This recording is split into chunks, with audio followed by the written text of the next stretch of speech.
Qarabağ Avropa Liqası söhbətlərinə bugün nöqtə qoymalıdır.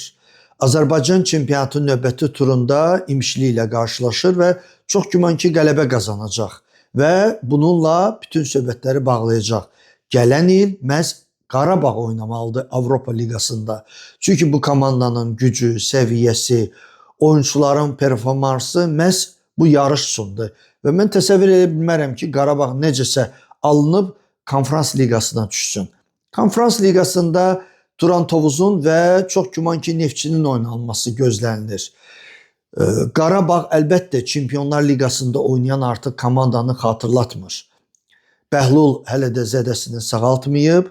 Elvin Cəfərquliyev bilinmir komandaya qayıdacaq, qayıtmayacaq və komanda artıq o heyət deyil. Ancaq çoxları gözləyir ki, Qarabağ rəhbərliyi müəyyən qədər maliyyə məsələsini həll edəcəklər və klub yeni mövsüm üçün təzə futbolçular alacaq. Və Qarabağ yenə də yeni mövsümdə çempionlar uğrunda mübarizə aparacaq.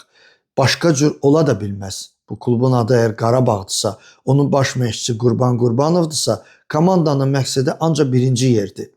Və yeni mövsümdə Avropa Liqası, yeni Avropa Kubokunun arzuları, yeni, necə deyərlər, ümidlər.